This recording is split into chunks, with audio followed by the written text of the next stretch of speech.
On today's episode, we have 3 trash to treasure projects. One is going to be this door we've had in our garage for about a year. The next one is going to be this table I got from an auction that was completely trashed, and I actually did want to throw it away, but it makes for a great before and after, that's for sure. This thing was really a hunk of junk. Just wait until you see how I transform this. And then the last project we're going to do today is turning some old side rails from our bed into some cute risers to resell in our shop. This is a great way to show you how you can use actual trash and turn it into treasure or profit for resale. So decorate your own home or make a little money on the side.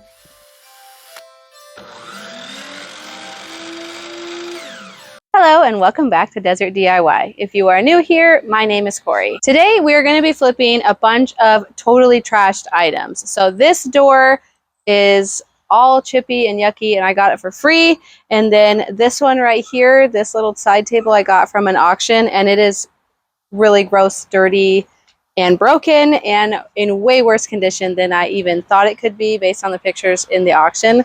So that was kind of a bust when I bought that one, but we're going to turn this trash into treasure, don't you worry. And then this over here is actually side rails off of my king size bed.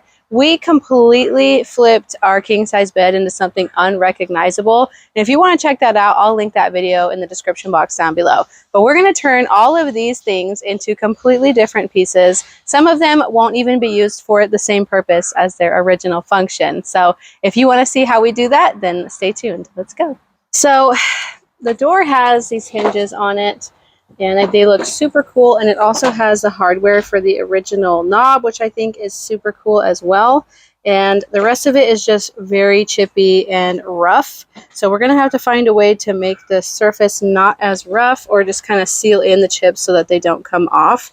Another problem we have with the door is actually this water damage here, which we're going to have to address first. So let's get started on that. On the back side, it gives me an access to clean inside where the knob was, but it's broken. So this is going to be the back side of what we're creating. And what we are going to create is actually a corner bookshelf.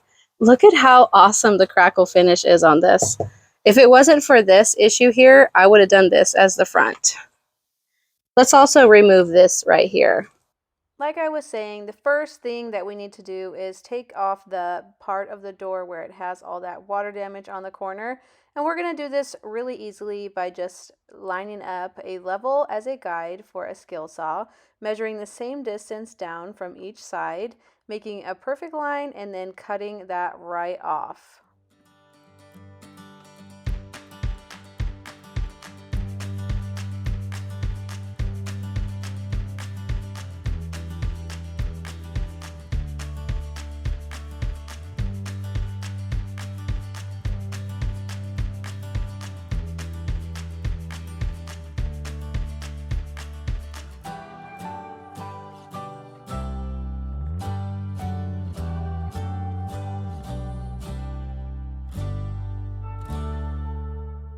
Now that that's finished, we're going to mark the center of the door because we are going to be cutting all the way down the door here and creating an L shape. So what I'm going to do is measure the thickness of the door, and then I'm going to start from that halfway line and go over to one side by half of the thickness of the door. When you do this, it allows the door to overlap itself in the corner so you can screw it together much easier. And I will show you what I mean as we go. Make sure you leave a gap underneath your door for your saw to fit.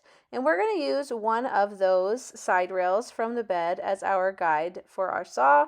We don't have a table saw yet, and this is a really good hack for most people who don't have a table saw, since they are expensive, to get a perfectly straight line using a skill saw, which is a much more affordable tool.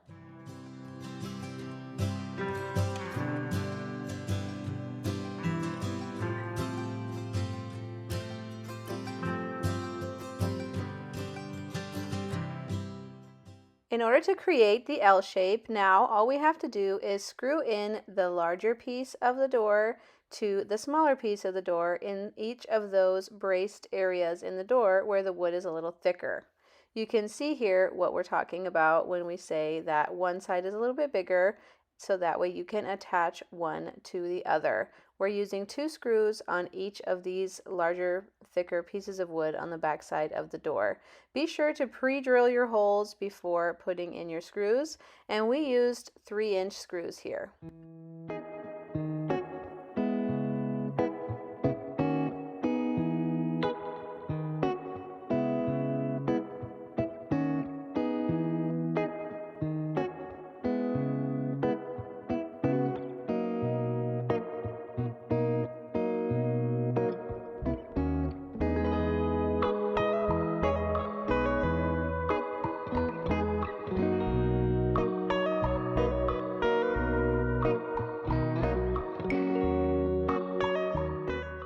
Oops, we almost forgot to remove this little latch.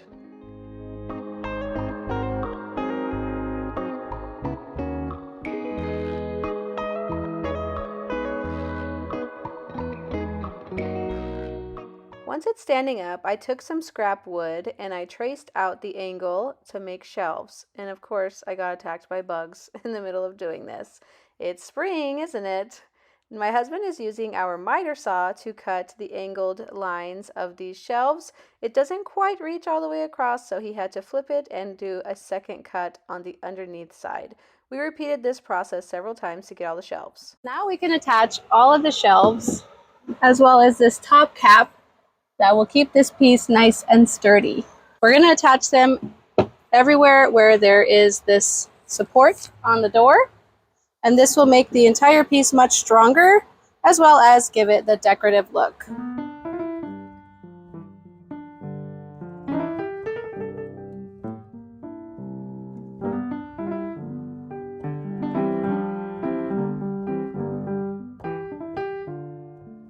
This is a similar process as to when we screwed the door in to the other piece of the door, and we're going to pre-drill the holes every single time to make sure we're not splitting any wood here, but this time we are using 2.5-inch screws so that way they don't come through the front of the shelf.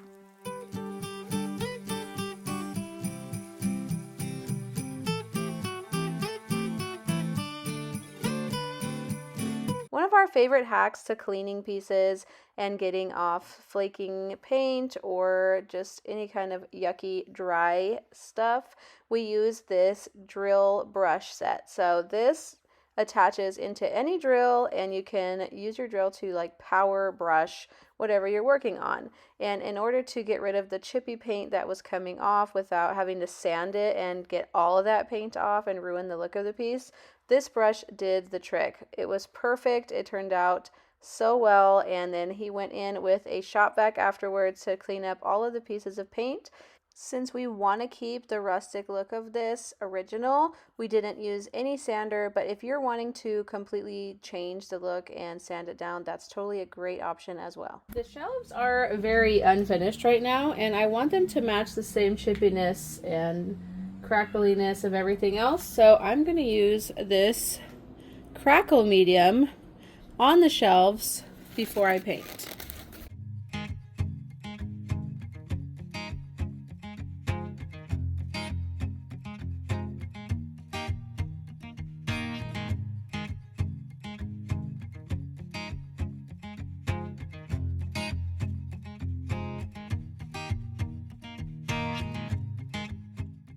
Once that was completely dry, I went over it with a chalk paint in the color Buttercream to match the aged antique white color that was already on the door. I did one light coat and let that sit and crackle so that it can match the same effect as the rest of the door. And look at how good it turned out. It's crackling right before your eyes right now. This was while it was drying, so you can see it actually happening right now. Very cool. I need to use this stuff more often. I really love this crackled finish. And something else that I wanted to do was I wanted to add a little bit more paint to one side of the door because the left side was kind of bare and the right side had more paint on it. So I dry brushed on some of that same buttercream color and sealed everything in with a really good couple coats of shellac.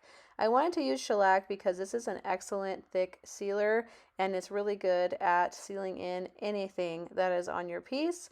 The only downside to shellac is if you're using it on an actual wood stain, then it can get water rings more easily, but I am not concerned with water rings since this is white. It looks so good. Now, when you're looking at it here, it does look extremely rustic, but I want you to bear with me here because once I decorate it, you're going to be like, wow, that actually looks really cool. And this is actually going to go into my booth. So I think this is going to make for a great display for the things I'm selling. And it is also going to go up for sale as well. I think I'm going to ask probably like $59.99 for it. What do you think of that price? I think that is fair. But look at it decorated. It looks completely different once it's decorated. I think this could go in farmhouse, cottage decor, or French country. Like this could fit in so many different types of decor, or just plain like rustic country. It could do lots of different things depending on how you decorate it. It would also be really good in a bathroom for some bathroom storage, or in a dining room, in a kitchen, in any room really. You can put picture frames on there. But I wanted to show you some of the things that I decorated with. So I think all of this is thrifted except for the greenery right there, that ball. And then here you probably recognize this jar, but if you don't, this is actually that cookie jar that I thrifted the other day and I showed you in one of my hauls. And a lot of you are saying that I could put a lid on it and keep it as a cookie jar, but if you just turn it around, then it looks like a really beautiful crock. These, some of them are thrifted, so the one in the center is thrifted, the jar on the right is thrifted, but the greenery on the left was new, and then this beautiful ironstone was gifted to me, and I bought the plates at a yard sale recently, which I still haven't shown you guys the haul from that, but I'll show you the haul from that. I did a whole community yard sale in one day and got a ton of really awesome stuff. So as I'm clearing out my garage and taking things to my shop, I will tell you which one of those things is from that community yard sale. But the next piece we're going to work on is this. So like I was saying, I got it at an auction. In the pictures, it looked so much better than it does in real life. Like, what even is that? That is disgusting. It had a lot of cat hair on it. I assume that it's why it's all messed up is because cats were probably chewing on it, messing with it. Like, what is even here on this glass? I honestly, at this point in the project, I was mad. Like, I was just angry cleaning, just rage cleaning this piece because I actually spent money on this. Not a lot of money. I think I spent like $6 or something. But I spent money and time to go pick it up, and it literally should not have been sold. I don't think it is right for them to have sold this in an online auction in this condition. It was absolutely disgusting and should have been given away or thrown away. And I don't know, end of my rant. But since I have it, here we are. I didn't want to give up on it just because that's not who I am. I never want to give up on something. I always have hope that I can fix it. So I did the best that I absolutely could on this, and the entire time had to push myself to keep going and not throw it away because I really kept thinking to myself, and this is not very common that I think this, is I should just throw this away. This is ridiculous. But it was broken on that side, and I thought, well, I'll just remove the broken side and then I'll stage it to where that would be like the back side of a side table, and then the front side of the side table would be the part that still has it. And all of the edges were like flaking off. It had veneer coming off everywhere. Like, there was no point in trying to like bring this thing back to the original because it would never be worth enough money to sell it for what I would have paid to restore it. And it was just a hunk of junk, honestly. It was terrible. But I use Windex to clean everything, and you should really only use Windex to clean wood if you do not intend to stain it, because Windex can leave a milky look on your stain. So only use that if you do intend to paint whatever it is that you're cleaning. But this thing had just gross stuff all over it, and I wanted to make sure that I was using something that could get rid of any kind of residue, disinfect it, and just like get rid of any smell, or I don't even know. Like, this thing was just really gross. And it was also convenient to use the same cleaning product on the glass as well as the wood. I had Dawn Power Wash out there, but I didn't end up using it. But I was going to throw away this glass instead of cleaning it, but then I came up with an idea that I've done before, which is to turn it into an antique looking mirror. And so what I did is I just spritzed on the Windex. You can use really any kind of like water. Some people use vinegar. Vinegar works too. But I just was curious to see if Windex would do the same thing, and it does. So if you want to use Windex to do this, Windex has such a great nozzle on it, so I think it makes a perfect spray for this. But I went over it with the mirror spray a couple times until I had more of an opaque finish of the mirror finish showing, and then I went directly over that with the gold once all of the Windex had dried up. So you want to wait for whatever liquid that you sprayed on there to dry up before you do the background color. And I chose to do gold as my background color, and you can also use black, and that does a really cool finish as well. It looks more like mercury glass when you do the black, but I wanted to do something a little extra fancy on here just because I feel like this is going to be a little more shabby chic. And so now it's time to seal this entire thing in with some shellac because we are painting it, and this was stained in mahogany. Mahogany always bleeds through paint, so make sure you seal in anything that is mahogany with shellac before you paint it, or else you will regret it. It will come through, and even if it doesn't come through while you're using your chalk paint, it'll bleed through after you put the clear coat on. So you'll have done all that work, and then you go to seal it, and it just all comes out at the end, and you regret not using shellac. So make sure that you use shellac to seal your pieces. It's also going to seal in any kind of old smells that were in there from whoever owned it before. Maybe they smoked in their house or something like that. Shellac helps to seal in all of that yuckiness.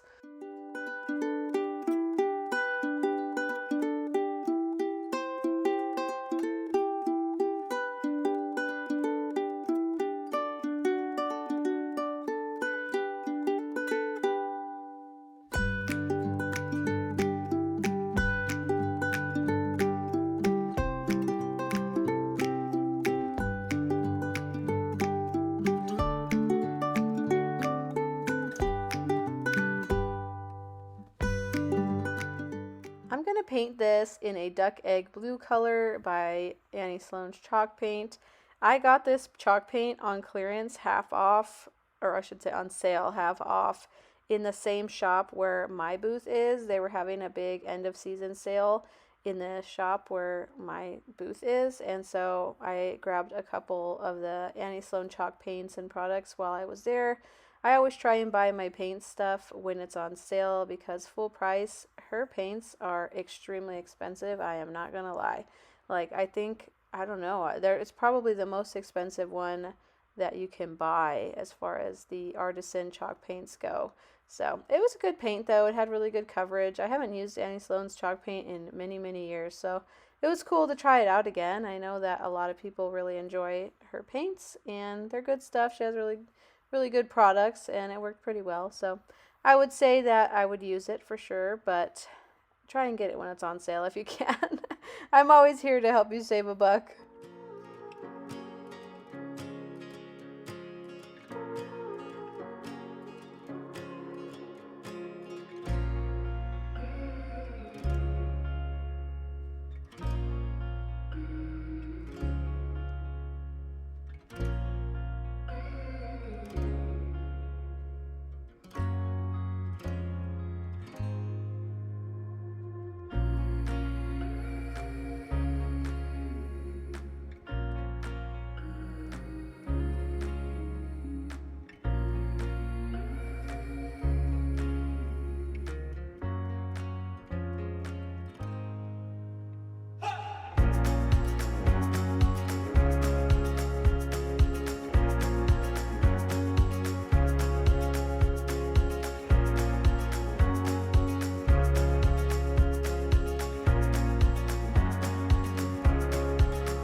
Right now it was looking too one-dimensional, so I'm going to add some feet on here using Liquid Leaf, I think is what this product is called.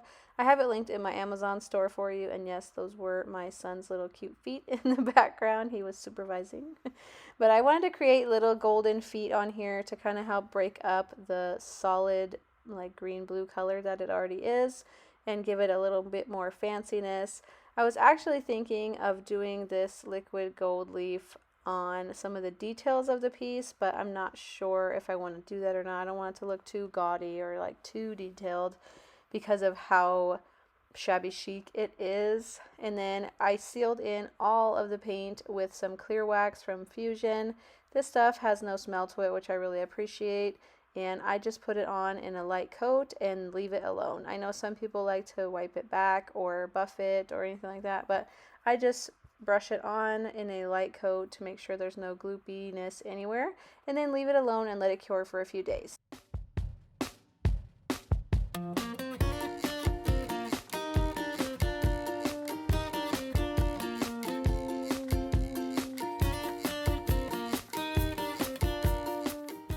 It's time to add on the glass. I'm going to make the glass permanent because I did not paint underneath it. It saved me paint and time, and it's also going to make it easier to travel with this thing if you don't have to worry about the glass coming out. So I'm using some E6000 to glue on that piece of glass that I did that mirror finish on, and I'm going to make sure to really press down and make sure that it creates a good suction with the glue so that it really is a permanently adhered glass top.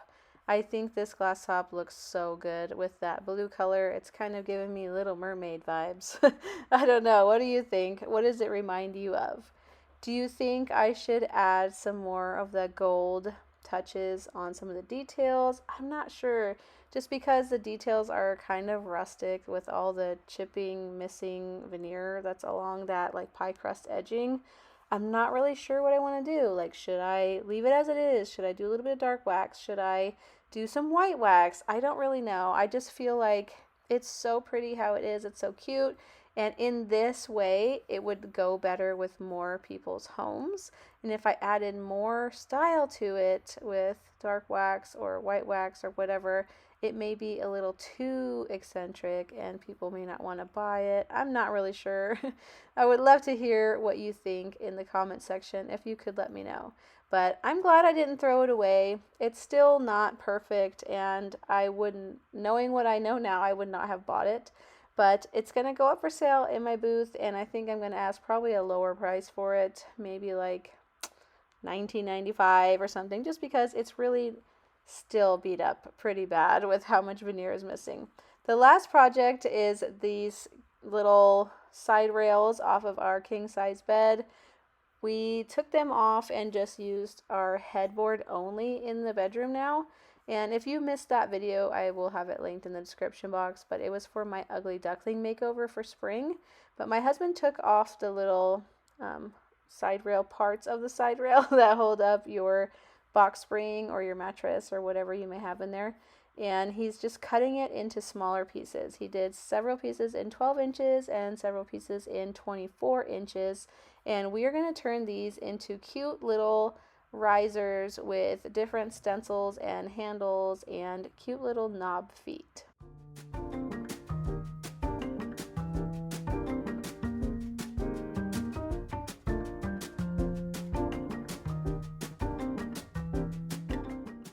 The first color that I'm going to use when I'm painting these risers is a black color called Anchor by Dixie Belle, and this is a silk paint, so it does not need a sealer, although I will be putting a wax over it once I stencil and all that good stuff on these.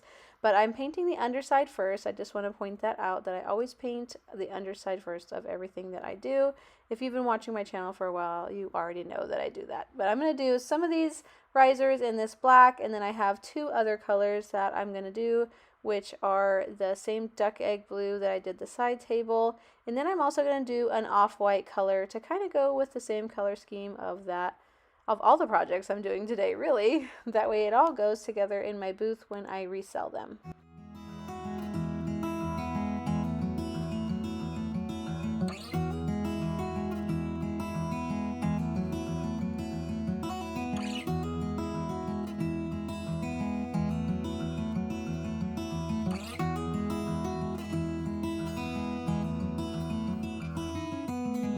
I know that you are having a hard time right now.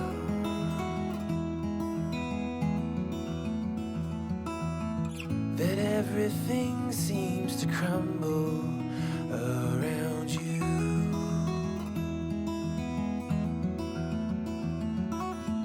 I know that you feel all alone. Once both sides are painted and dried, I'm going to go over and distress every single one of these because I think a distressed finish will look even cuter on these risers. And I'm also going to put some feet on here using some knobs that I get on clearance at Hobby Lobby for 99 cents. I have many different kinds that I'm going to use, and I just remove the screws and glue them on using E6000 because that's such a great glue. It's a great adhesive that you can put really on any surface. And it's pretty affordable as well. I just have been using this forever, and I think pretty much every crafter uses this glue as well. And then I flip them right side up to let them dry with some pressure on there. These are little like bun feet that I got from Hobby Lobby in a pack of 4 for $5.49. I thought that having the larger ones on this larger riser would look better proportionately. If it had little feet on there, it may look a little too squatty looking, and I thought that they looked so pretty. They're actually my favorite feet that I used on all of these risers. I also had these that were cheaper. They were $3.49 for a pack of actually 5, but you only need 4. So if you had bought a bunch of packs, you'd end up eventually getting a whole other set of 4 for free out of it.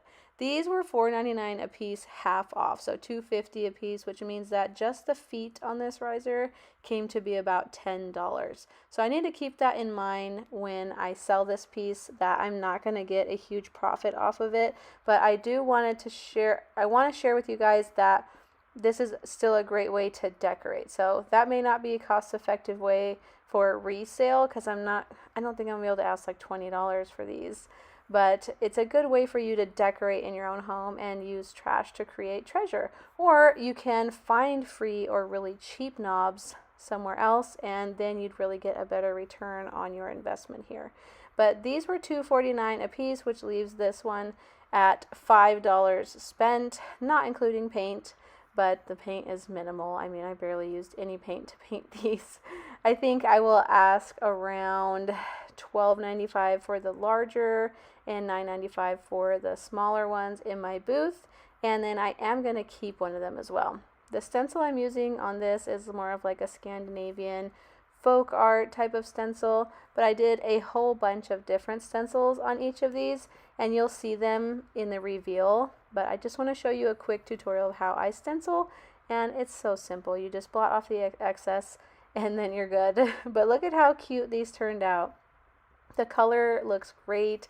I love the distressing on it. I think the stencil looks adorable, and I did several different styles, and I want to know which one of these risers is your favorite, or I should say trays or risers were your favorite. So I really liked the one with the bird on it. I love the feet. That one was the more expensive knob as well, but I think my favorite ones were the larger ones. I just think they look more interesting. I love the handles on this one, but let me know which one of these is your favorite in the comments section down below. That will help me in the future to figure out what people are really enjoying if I ever make more of these in the future, which I mean, I can guarantee I'm going to make more of these in the future. In fact, I have some ideas for a couple different ones that I want to do next time, but I just want to show you real quick what these little risers are for. So you can put your cute little collections on top of them, or you can set them on a side table instead of coasters. You can have like a riser on your side table or nightstand just to look a little more interesting, or you can put it in your kitchen, put your salt and pepper or creamer, or you can put your coffee maker on them. You can do all sorts of stuff with risers like these, and they help make your space look more curated, more collected, more cozy. I just think they're great, and I have risers everywhere in my house, and I still can't get enough of them. Even though I can make them, I still buy some when I see them from the store, and I'm obsessed with them. What do you think of risers like these?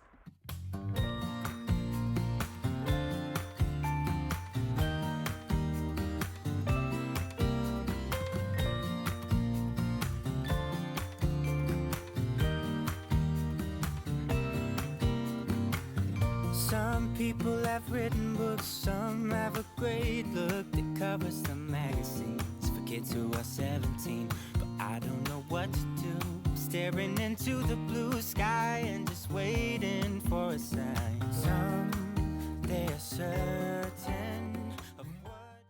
Let's take a look back at the other two projects that we did today and just remember how disgusting they were and how great they turned out in the end. I'm so glad I ended up giving this table a second chance at life instead of throwing it away, because I do think that it looks quite cute now. And the door, I just can't get over how amazing this turned out. I don't know what took me so long to get this project done. I feel like that's such a relatable thing where you just have been putting a project off forever and then finally you get it done and we're like, what was I waiting for? All of these decor pieces make me want to keep this corner hutch or corner shelf and just keep it decorated like this in my home. But, you know, we have to make money. We got bills to pay. But thank you so much for watching today. If you liked what you saw, don't forget to hit subscribe down below, and I'll see you next time. Bye!